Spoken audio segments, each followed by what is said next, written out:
हिमाचल की सियासत में चुनावी गर्मी अब आरोपों और पलटवारों की आग में बदलती नजर आ रही है। एक तरफ मुख्यमंत्री सुखविंदर सिंह सुक्खू की बड़ी बड़ी घोषणाएं, तो दूसरी तरफ नेता प्रतिपक्ष जयराम ठाकुर का सीधा हमला। लेकिन सवाल यह है, क्या चुनाव के बीच करोड़ों की घोषणाएं करना आचार संहिता का उल्लंघन है? क्या मंडी में विकास के नाम पर राजनीति हो रही है? और आखिर क्यों भाजपा अब इस पूरे मामले को चुनाव आयोग तक ले जाने की तैयारी में है? आज के इस रिपोर्ट में हम आपको बताएंगे पूरी कहानी। आखिर हिमाचल की राजनीति में ऐसा क्या हो रहा है जिसने चुनावी माहौल को और ज्यादा गर्मा दिया है? तो वीडियो को आखिर तक जरूर देखिएगा। नमस्कार, आप देख रहे हैं हिमालयन 24 न्यूज और मैं हूं आपके साथ संजीव भरद्वाज। हिमाचल प्रदेश में नगर निगम चुनावों को लेकर सियासी हलचल अपने चरम पर पहुंच चुकी है। चुनाव प्रचार के बीच अब नेताओं के बीच जुबानी जंग भी तेज होती जा रही है। इसी बीच नेता प्रतिपक्ष और पूर्व मुख्यमंत्री जयराम ठाकुर ने मुख्यमंत्री सुखविंदर सिंह सुक्खू पर तीखा हमला बोला है। जयराम ठाकुर ने आरोप लगाया है कि कांग्रेस सरकार चुनावी माहौल में करोड़ों रुपए की वित्तीय घोषणाएं कर रही है, जो आदर्श आचार संहिता की भावना के खिलाफ है। उन्होंने कहा कि चुनाव प्रक्रिया के दौरान इस तरह की घोषणाएं मतदाताओं को प्रभावित करने की कोशिश मानी जा सकती हैं।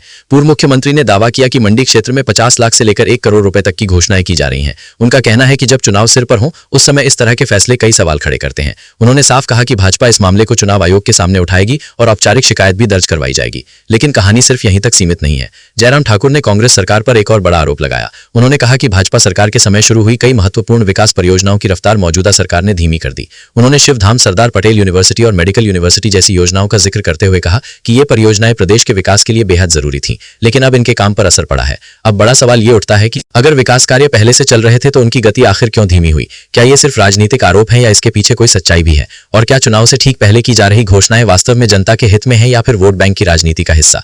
जयराम ठाकुर ने मुख्यमंत्री पर तंज कसते हुए कहा कि अगर सरकार प्रदेश को नई सुविधाएं देने की स्थिति में नहीं है तो कम से कम जनता से पहले से मिल रही सुविधाएं भी नहीं छीननी चाहिए। उन्होंने कांग्रेस सरकार पर जनहित से ज्यादा राजनीतिक लाभ को प्राथमिकता देने का आरोप लगाया। वहीं दूसरी ओर कांग्रेस लगातार ये दावा कर रही है कि उनकी सरकार विकास कार्यों को आगे बढ़ाने के लिए प्रतिबद्ध है और जनता के हित में फैसले लिए जा रहे हैं। ऐसे में अब चुनावी मैदान सिर्फ विकास बनाम विकास का नहीं बल्कि आरोप बनाम जवाब का भी बनता जा रहा है। मंडी की राजनीति पर पूरे प्रदेश की नजरें टिकी हुई हैं, क्योंकि यहां का चुनावी संदेश आने वाले समय की बड़ी राजनीतिक तस्वीर भी तय कर सकता है। भाजपा जहां इसे मुद्दा बनाकर जनता के बीच जा रही है, वहीं कांग्रेस अपने कामकाज के दम पर चुनाव जीतने का दावा कर रही है।